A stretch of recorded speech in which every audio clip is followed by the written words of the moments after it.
followed by our ex-officio officials, Honorable Reggie Sintoliana, ABC President, Unang Barangay of Barangay Buena Suerte.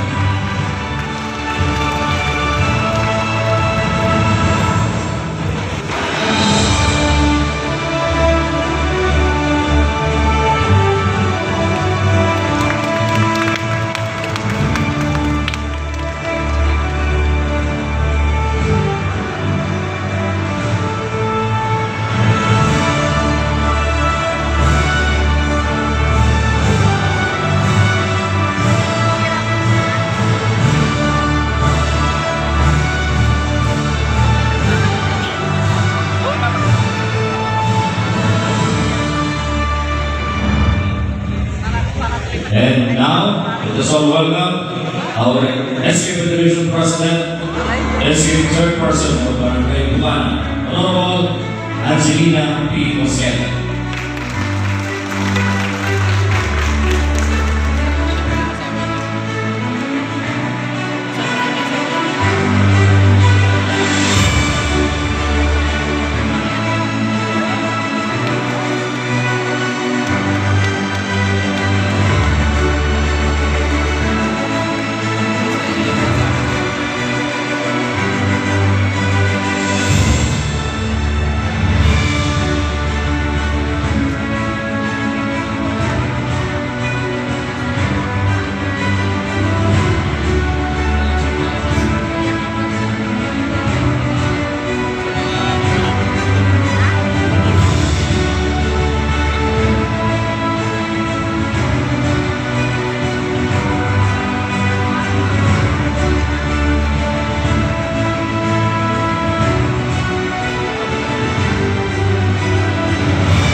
Welcome the newly elected municipal officials with their families and friends.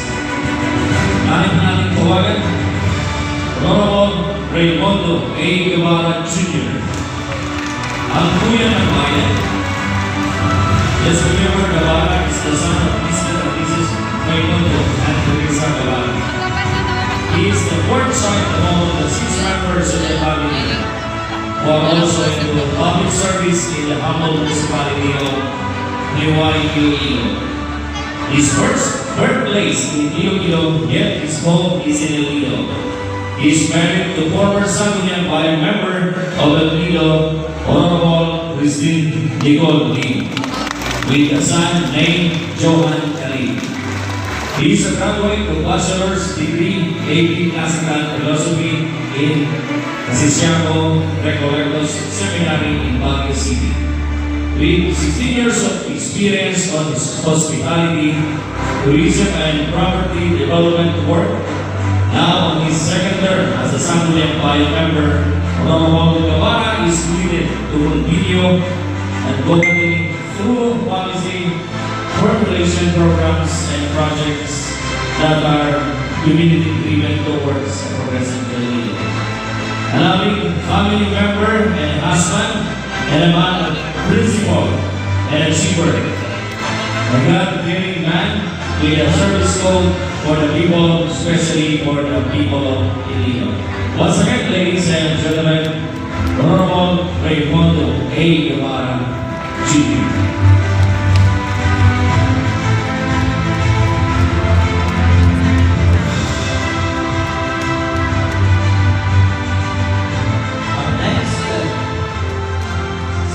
Bayan member, no other than Honorable Jan Rostov Villar.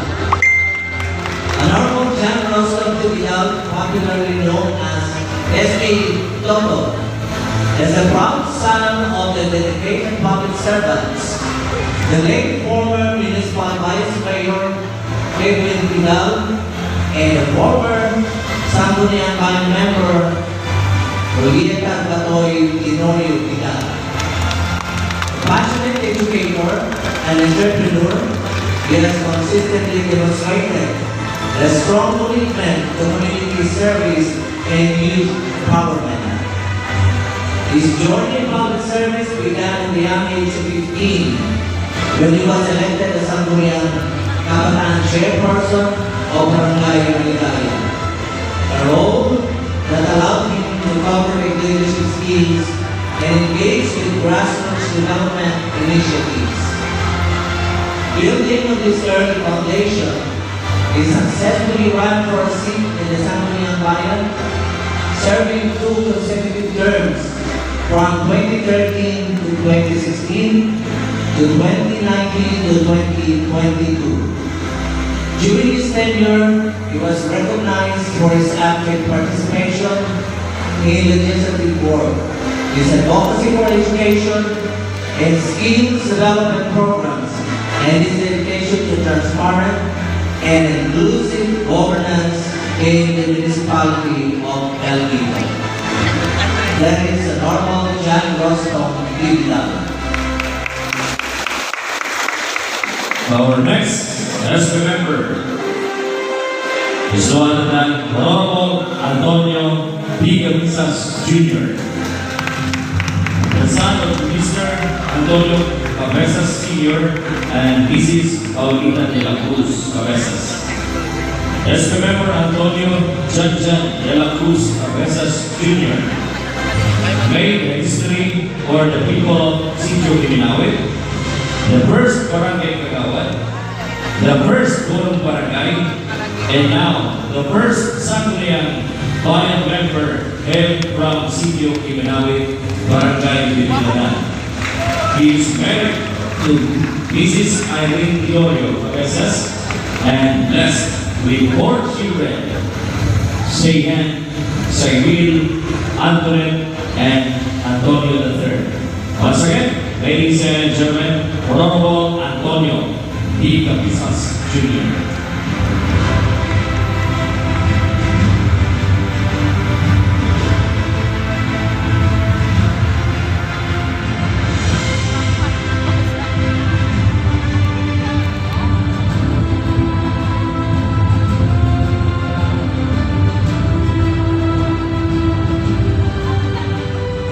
Our next Sangguniang Bayan member is Consimal,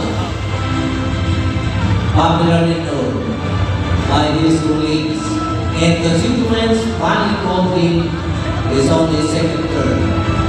He is the eldest of among the 5 children of Mr. Alexander Austria and Mrs. Lorinda Tuma Austria, and one of the grandchildren of the late Caiperon and Naidora Austria. Honor of one of the pioneer accommodations in El Nido, Austria's guest house and restaurant. He is also one of the nephews of the former Sangguniang Bayan member, Mateo Batuba, and former retired municipal civil registrar, Mr. Ferdinand Austria. He is also a seminarian at Seminario de San Jose Puerto Princesa City and took up Bachelor of Arts major in philosophy. He may not respond to the call of vocation to the Roman Catholic priesthood, but a calling he has responded to serve his fellow Elmidonians in the form of public service. Married to Miss Elaine May Mocco, Austria, Consimal, a true-blooded Batang El Nido, will continue what he has started as a policymaker to make El Nido sustainable and mainly a better quality of lives of his fellow El Nidonians as a ministry for the glory of the Lord. That is Honorable Percival C. Austin. Our next Sangguniang Bayan member is the Honorable Bill Benson C. Gonzalez. His member, Bill Benson C. Gonzalez, is the only son of former Sangguniang Bayan member, Elson S. Benji Gonzalez, and Mrs. Marina Q. Gonzalez. Born in Zapalat, Manila, his Benson is also a Batang El Nido. Those formative years were spent in El Nido. He took up Bachelor of Science in Commerce, majored in Business Management. is married to Miss Kay Rodriguez Gonzalez with 2 children, Isaiah Benjamin and Barbie Louise. The member Nelson leaves to follow the footsteps of his father, S.B. Benji, advocating policies to help enhance quality of life of elderly ones. That is Honorable Bill Benson C. Gonzalez. Okay. Our next SB member, Honorable Gerald Geraldo P. Diaz. SB member Geraldo P. Diaz is the son of the late Mr.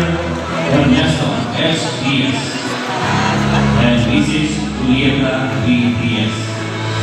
He is married to Mrs. Zinky C. Diaz and blessed with 5 children. G.J. Manuel, Cynthia, Gerald, Maranata, and Juliana Faye. Honorable Diaz political career as a Sangguniang Bayan member started in 2013 and finished his term 3 years from 2013 to 2022. Also sports enthusiast, particularly in the field of basketball. As remember, Diaz hopes to unlock potentials of young players in the municipality of the league. Once again, ladies and gentlemen, Honorable Geraldo P. Diaz.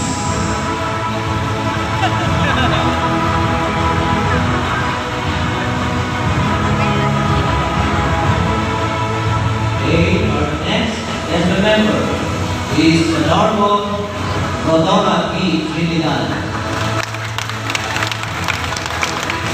Remember Rodora Guadalajara Trinidad, or as become, is ranked second Sangguniang member for the 2025-2028. She is the wife of the former El Nido Municipal Vice Mayor, Honorable Edgardo O. Trinidad, blessed with 5 children. Yvonne Camille, Tina Marie, Elijah P., Edgardo Jr., and Eunice Sayer.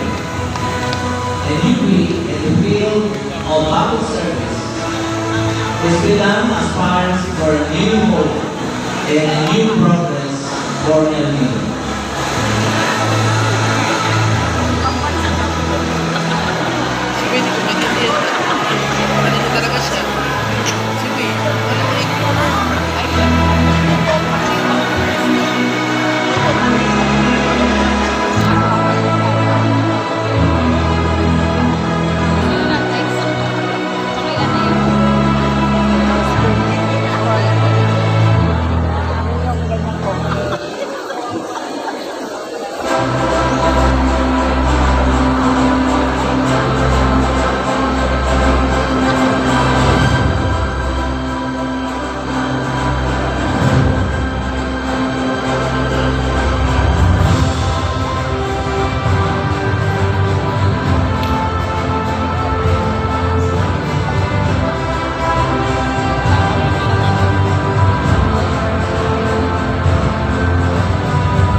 Is no other than Honorable Northern Coral.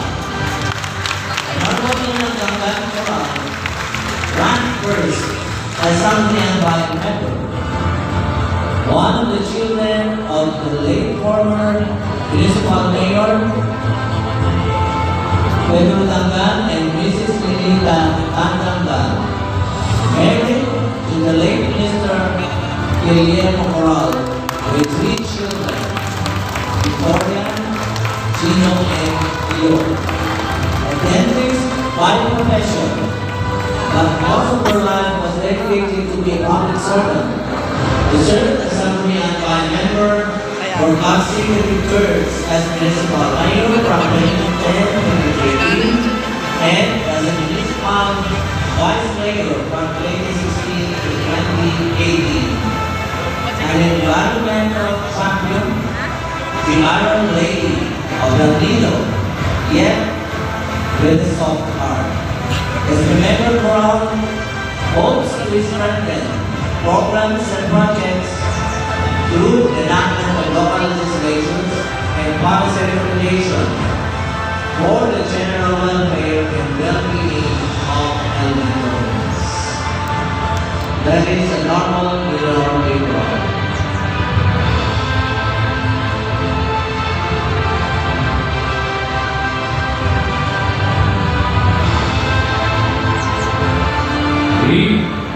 Ang susunod po ipakilala natin ay ang ating bagong hanap na Municipal Vice Mayor ng Bayan ng Iloilo, Honorable Joel D. Rosendo. Honorable Joel David Rosendo is born and raised in El Nido, a proud Iloilo. He is the seventh child among the 9 children of Domingo Sr. and Mrs. Francisca Rosendo.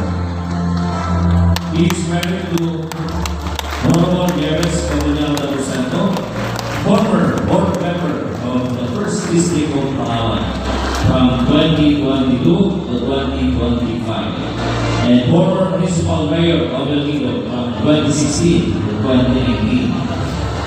He has 5 children: Hazel, Jane, Henrik, Honorable Julian Rosendo of Barangay Kagawad ng Barangay Pasadena.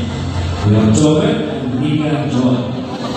Vice Mayor-elect Doy, as he is only called, has been in the tourism industry in Iloilo, wherein he was season chef of Pangasinan Island Resort for almost 6 years. A seasoned public servant, Vice Mayor Rosendo has dedicated a significant portion of his life serving the municipality of El Nido, having successfully served as Sangguniang Bayan member of El Nido for 4 consecutive terms from 1998 to 2007 and 2022 to 2025. And Sporong Barangay o Barangay Buena Suerte from 2010 to 2013. He also was appointed as administrative assistant of the municipal mayor's office during the administration of Mayor Nieves Rosendo, his beloved wife, from July 1 to 2016 to June 30, 2019. His passion for military service also paved the way for entering the MAPCO from 1989 to 1991. Also a service to the Armed Forces of the Philippines Air Force from 2016 up to the present. Vice Mayor Rosendo, together with his colleagues, is ready to lead and serve his people with a heart and a great courage. Para sa bayan, para sa tao, aksyon, hindi pangako. Once again, ladies and gentlemen, our Vice Mayor, Joel David Rosendo.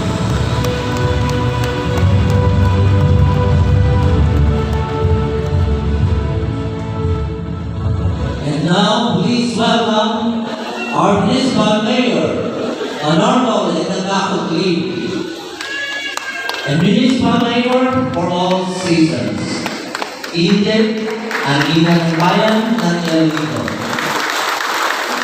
Mayor Edagaco Lee, a true-blooded El Nidonian, loved by El Nidonians because of her love and faithfulness as a public servant, serving God and her people of El Nido.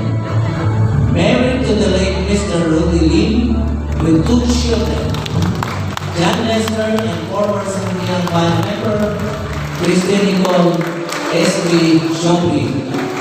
Mayor Lim has devoted her 33 years as public servant from being elected Sangguniang Bayan member from 1992 to 1998. Municipal Vice Mayor for the year 2007 to 2010, and as the Municipal Mayor for 8 terms, 1998 to 2007, 2010 to 2016, 2019 to 2025. Her tenure was marked by formidable achievements in making El Nido be placed in the map of world's top tourist destinations. Mayor Lim's deep love in serving Caledonians is a living proof that service to the people knows no boundaries. That's the legacy that Mayor Lim would leave to the next generations. Servisyong Lim, tapat mula noon hanggang ngayon. Therefore, the Municipal Mayor and Lawful cannot complete.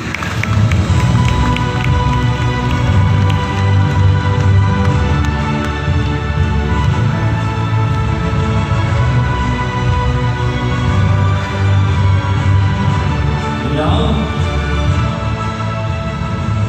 we are so blessed dahil na meron tayong napakahalagaan, napakaswerte ng bayan ng Iloilo na makasama natin siya.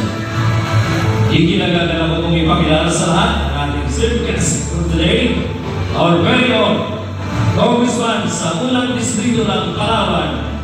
Ladies and gentlemen, let us all welcome Honorable Rosalie Mamiros Sandman.